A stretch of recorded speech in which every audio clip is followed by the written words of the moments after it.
Busy man this time of year covering the football and the baseball beat for the Omaha World Herald. Evan Bland of the Omaha World Herald joining us on the 42-degree hotline, which we are excited to say Evan's going to be a regular on Mornings with Sharp and Hanley. I know for one, especially in my previous stint at another radio show, Evan was a mainstay. On your old Coil show? Yeah, that's right. On my old Sweet 98 show. But Evan is kind enough to be joining us every Monday. And honestly, it was called The Wall with Nick Hanley. Can tell you one of the very best in the business when it comes to Husker coverage, especially with what's going on with baseball right now. Evan, join us. Good morning, my friend. How are you?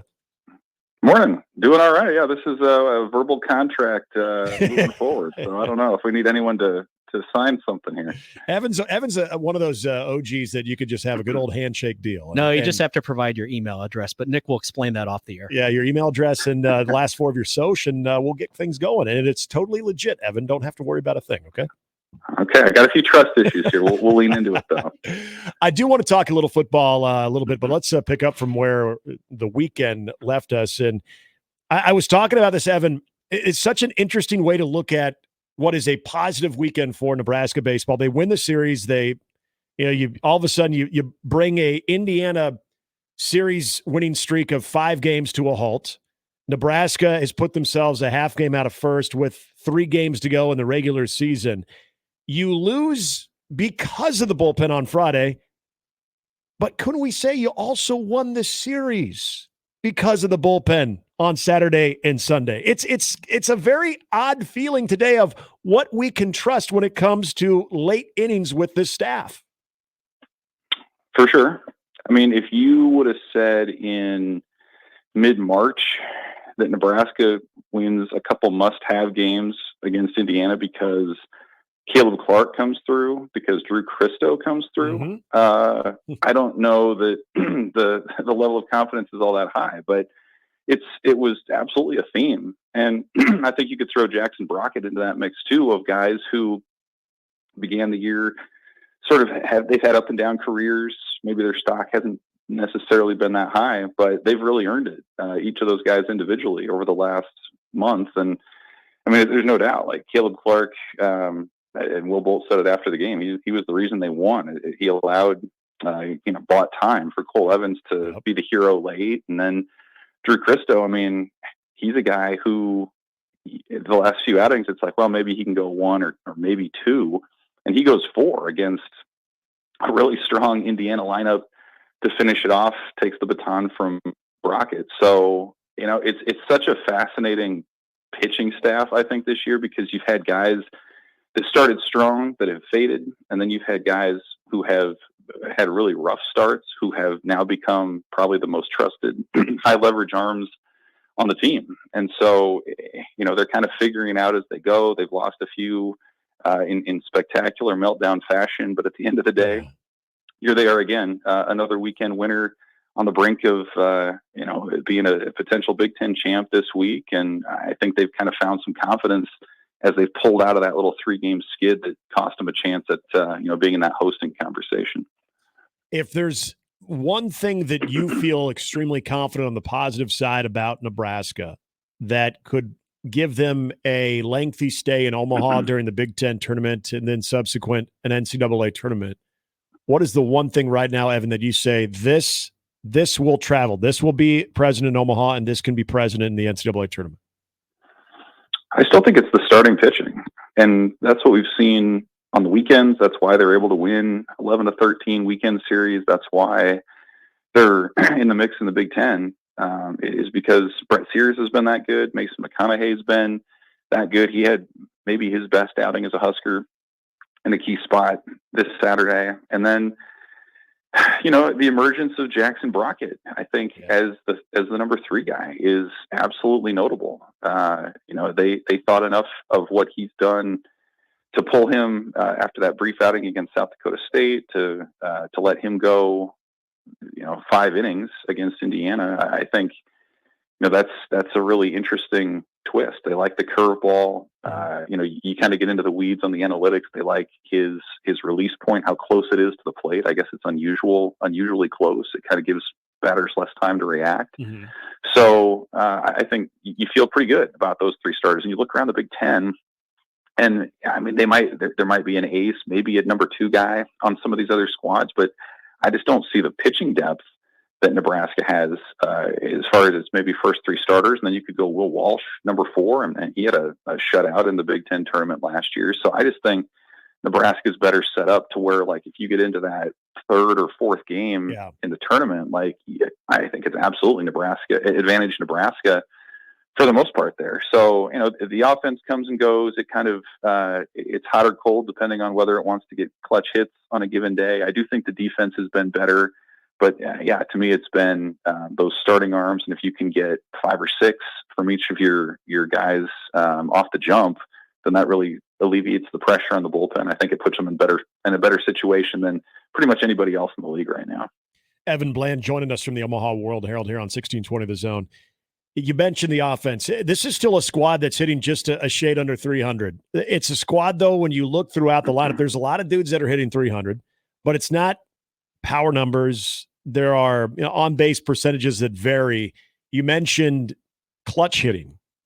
This was the area, I go back to the Rutgers series, Evan, that it was part of the narrative with Nebraska when they had struggles that I think got overlooked, because I think a lot of it would always start and end with the bullpen. But there has been streaky hitting. Saw it a little bit this weekend, and what was, a series win, you're never going to apologize, but Cole Evans' heroics late in the game aside, still moments where you can break games open, still moments where you leave runners on base. If you go back even to that South Dakota State game that I know this team is trying to forget about, is that maybe the area that you say, okay, I love the starting pitching, but this is what concerns me the most? Yeah, it is. I mean, it's so unpredictable from game to game. Like, you just, and that's just baseball, right? Like, you just, you're not always going to get those clutch hits, and over the course of time, it averages out. I think on the year, Nebraska is about a 270 hitting team with runners in scoring position, but it was just ridiculous on Saturday. I mean, they were 0 for 9 in that spot, and they were hitting under 100 in the span of like the last 4 games. And you're just like, man, how do you feel about this team? Because on the one hand, the fact that they've had, 55 plate appearances with runners in scoring position, like, that tells you, okay, they're taking their walks and they're getting on base and all that. But it's just the inability to bring anybody in. And like, sometimes it's bad luck, right? You have a line out or something, but oftentimes it's been strikeouts or soft contact, pop-ups, what have you. And like, I think the coaches would tell you that speaks to mentality, and that speaks to just having the right approach in the box. So, like, I don't know, like, if it continues the way that it is, it's going to be trouble for Nebraska. But I think, just again, the fact that they've put guys on, and what the simple law of averages would tell you is that the scoring's probably going to get better, at least a little bit moving forward, just because of how many innings they're setting up. You can't continue to miss at that high of a rate. Like, it's unlikely statistically. So I mean, that's what I kind of look at that offense and say, they've had a little bit of a drought, but I think it's a realistic notion to say that, they're going to improve that a little bit. So maybe that scoring average goes up, and if some of these pitching roles continue to be solidified, then I think it's a reasonable thing to say, okay, maybe this team does have what it takes to make a little bit of a run here, because you want the power, right? Like, sometimes that's what it takes against a good arm, is to have that quick offense. But I think what you see oftentimes in the postseason too is like those teams that can put pressure on the defense, that can manufacture a run, kind of get creative with it. They're not totally reliant on the long ball. Sometimes those are the teams that are the toughest out. So we'll see if Nebraska has it in them. But I think they're feeling kind of good, especially coming off what they just did against Indiana, that maybe they can play complementary baseball enough to keep those wins coming. Evan, is it a good thing that Nebraska still has a chance to win the regular season, given what they're up against with Michigan State? That's going to be a highly desperate team, a team that is basically battling to get to the Big Ten tournament. I don't know, especially on the road, how I feel about this series. It's you got the short turnaround. It's the Thursday, Friday, Saturday regular season finale. There's awkward things, strange things tend to happen on these weekends. I don't know what my confidence level is for this weekend. I'm curious where you're at. Yeah, you're right. It's weird. Like the Thursday, Friday, Saturday thing, everyone's on short rest. You look at the contenders, like Illinois got the huge series at Purdue. Nebraska's kind of the only one in that pack playing what you would say maybe as a non-contender in Michigan State. I don't know if you guys saw what Michigan State did Sunday. I mean, they had a 10-run lead that they blew in the sixth inning to Minnesota and lose 15-12. So, I don't know what their headspace is. That was a huge game for them. Right now, they're in that three-way tie for seventh, and they really missed an opportunity. So I'll be curious to see how they come out as well. But I mean, it's an interesting situation for Nebraska.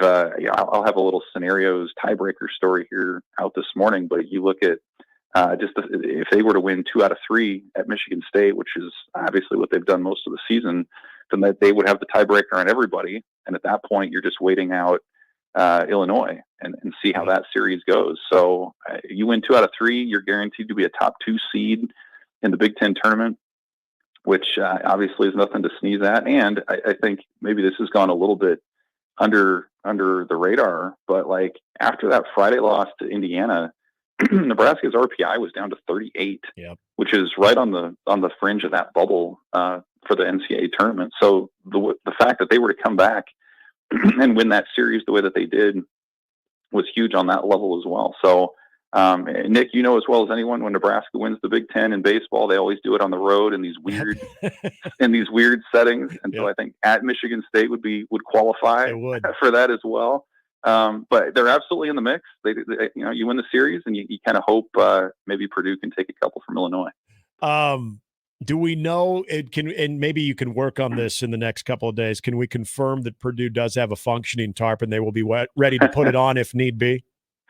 I haven't checked the weather forecast in West Lafayette, but I did have to laugh at just the fact that it's back there, and yet again, potentially, like Nebraska and Michigan State, and Nebraska's playing Michigan State too. Right? Yeah, exactly. So like, it's hilarious how this comes back around, but I don't know. Like if maybe it'll end up benefiting Nebraska if they were to find a way to cancel things out in West Lafayette. So who knows? Evan, switching over to football, and look, there's a lot of excitement. TJ Lateef, the commitment for the 2025 class, has got people excited. Gary and I were talking about this last week of what having a guy like TJ Lateef, a 4-star quarterback, in on the class, what that means for what Nebraska is trying to get out of that quarterback room. We talked about how it never seemed like there was a lot of competition for Adrian when he was given the nod as a true freshman. All signs pointing, obviously, to Dylan getting the start as a true freshman, but bringing in a 4-star in the 2025 class to always have that group as high of a level as you possibly can. What does that say about the way that Matt Rule and more importantly, Glenn Thomas look at this room?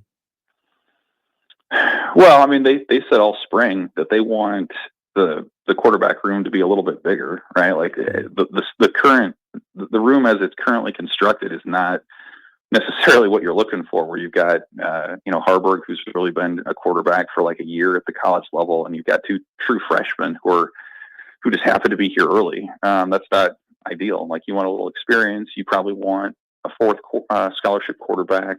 I think in today's age of the portal, 5 is probably unrealistic over a long term. So I think that sweet spot's probably 4 scholarship guys. And at this point in time, I think it's also notable that you would get a commit from a 4-star because of the Dylan Raiola factor, and just this idea that, okay, he's a true freshman trending toward being a multi-year starter. Well, if you're the guy behind that, that sends a pretty clear message that it's going to be an uphill battle to see playing time for at least a couple of years. So I think a lot of it comes down to how Lateef himself is wired, and you listen to some of the interviews that he's given just about how it didn't matter to him. Like, he's like, yeah, I know Dylan Raiola's there. I'm going to go compete.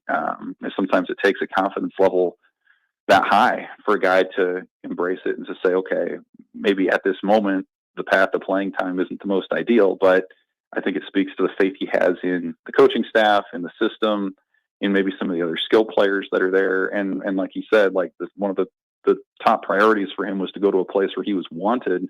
And Nebraska made that pretty clear, having him in for the spring game and just the different ways that they've communicated that they like what he does in terms of being a passer and a leader and things like that. So I think all that kind of came together. Ideally, this is when you want to have a quarterback commit in your class. Mm-hmm. Now he can do some pure recruiting moving forward as well. But it's a nice win for Nebraska. Latif, you kind of look at his process. It's kind of interesting. It seems like a lot of the bigger schools kind of viewed him as the number 2 or like the second guy in a class. Yeah. And Nebraska saw him as number 1. And so I think that ended up being making a big difference in his decision. Evan, Sean Padden spoke last week, general manager for the Nebraska football team. And it's always interesting saying general manager, but I was looking at 24/7 Sports rundown of the best facilities in college football. Nebraska's cracked the top 10 with what they have at number 8 in the eyes of 24/7 Sports. Sean Padden talked a little bit about how that's an advantage, not only from a recruiting standpoint, but also to the current players that they have there.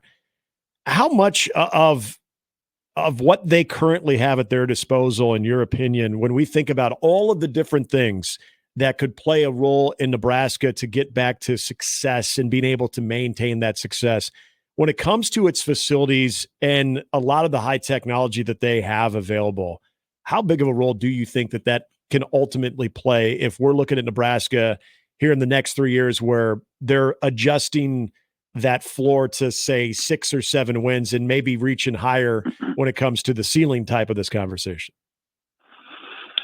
Yeah, I thought Sean Padden put it pretty well, where he said, the facilities obviously state of the art and outstanding, but like if it just ended there, if it was just like, hey, check out this thing we have over here, but there was there's nothing else to it, like that's probably not going to move the needle all that much for the recruits or players. But like I thought what he said about how the fact that it was emblematic of the depth of which the staff pours into those players was interesting. So, if they go into those rooms, there are staffers who are going to work with them on their red light therapy or their sleep pods or their cold tubs or whatever it might be. I do think too, like it's an interesting point in time where you see in other places around the country, schools are putting capital projects on hold because there's a lot of financial uncertainty. Athletic departments are planning for potential revenue sharing with student athletes. Yeah. A lot of the donors would prefer to put their money toward NIL operations and talent acquisition. And so like the fact that Nebraska got this facility completed when it did, just given the climate of college athletics, to me sort of suggests that there aren't going to be a lot of schools that are going to be bringing similar buildings online anytime soon because of all those uncertainties. So it does seem like that could be an advantage for Nebraska for a while. I've talked to recruits who rave about it. As you mentioned, Sean Padden, who has been around the country, around the world, working with different architecture firms, was pretty clear in saying he thought it was the best building in the world just because of its variety of offerings and functionality and how it's located right off the practice fields and all the rest. So, I think Nebraska has a lot of advantages. Obviously, we always talk about the fan passion and the sellouts. The NIL piece seems to be going pretty well, but now you do add the facilities portion of it. And yeah, sometimes in a tie-breaking sort of situation, I think that can make a difference in bringing new players in and keeping old players around. Certainly, we've seen a lack of transfers leaving the program in the last cycle, and so I think facilities probably do play a little bit of a role in that. And we'll see, right? Like if they can get a little bit of momentum this fall and make a bowl game and generate some excitement, then I think the facilities at that point look even better than they do now. Yeah, no doubt. Evan Bland, Omaha World Herald, have some good stuff on some tiebreaker scenarios of what it comes to the Big Ten tournament in Nebraska, trying to still win a regular season title and get that number 1 seed in Omaha for the Big Ten tournament, which will be a week from tomorrow. Already there. Evan, always appreciate you coming on. Look forward to talking to you throughout the week and the weeks ahead as well. But hey, enjoy the baseball coverage. Have a great rest of your week. Yep. Thanks, Nick. See you guys. Evan Bland will be joining us every Monday at 8:30 right here on Mornings with Sharp and Hanley on 1620 The Zone. And good stuff. And again, yeah, if you're wondering about some of just the nuts and bolts of the standings right now, Illinois half game up on Nebraska. Illinois is at Purdue. And if you were wondering what we were joking about with the Purdue TARP situation, it was 2 years ago when